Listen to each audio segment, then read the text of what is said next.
and welcome to the next episode of the CEO Insights. Today I have with me Manjul Pahwa. Thank you so much, Manjul, for joining the CEO jury panel and welcome to the this episode of the Insights. Oh, thank you so much for having me here. Really appreciate it.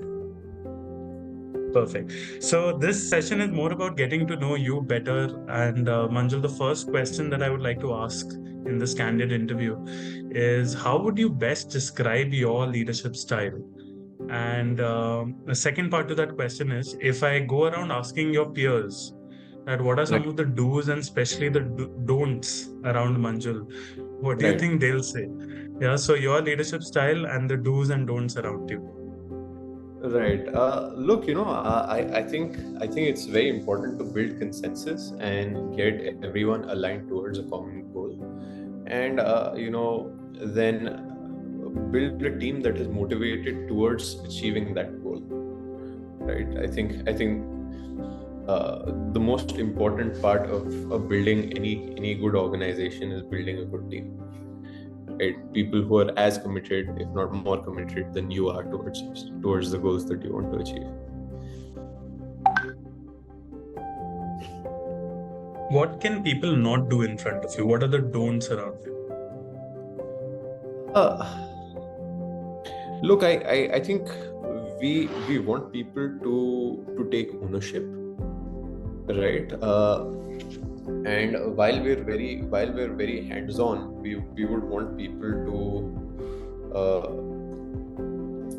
we would want people to initiate projects by themselves. We would not want people to wait for instruction to actually get things done. Right? That's a no-go. And the other thing we hire for attitude, not for aptitude. Right? So I think as a philosophy, right, a gap in aptitude is something that we think we can bridge. A gap in attitude is something that we can't, and those are just some things that are very core to how we operate. One major red flag for us, or one very important thing for us that's also a core value for the organization, is integrity. Right? Not just integrity in terms of being honest in your dealings and so on and so forth, but being having integrity towards your work. You basically only say what you can do, and you do what you say. That's what. So I think that's very important for us. What are some values which are very core to you, Manjul? And how do you display some of those values at the workplace? Right. So actually, we have 5 core values, and if you look at all of our business cards, and if you come to our office, right, you'll see them all over. Right. The first value is taking ownership, then being innovative, acting with integrity, which is what I mentioned, building trust, and being customer focused. Right. These are the 5 values that we try to live by, and we try to build the organization around. Fantastic. What is the vision that you foresee for the organization? Right.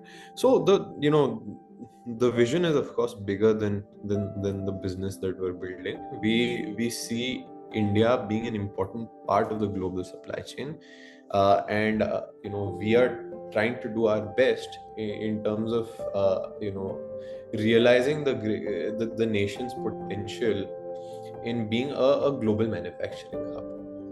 Right? The idea is to make products and services in India for not just for local consumption but for global consumption, catering to customers whose consumer consumption patterns may be very different from the ones that we see at home. India has a very robust talent base, and we think that we can leverage this to create high quality products for demanding markets. From your leaders, Manjul, with this as the vision of the organization and your business goals, what do you think are some of the X factors that are required by your leadership team and high potential leaders to, Right. To really make this organization a success in the future? Look, there's there's humility. That's very important, right? We were always taught when we were growing up, we have one mouth but two ears, right? So we want our leaders to be humble, and we want our leaders to listen to the people within the organization, and also to external stakeholders, be it our financial partners or our customers or our raw material suppliers, right? So the ability to listen to them, learn from them, and execute, right? And the second is, I mean, all of our leaders should have some amount of grit, right? We are trying to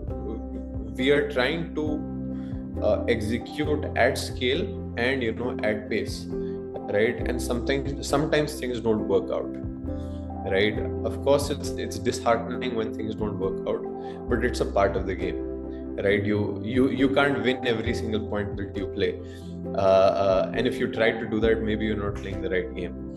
So we would want people to have grit and to be okay when things don't work out, and use that as an opportunity to do better the next time. Right?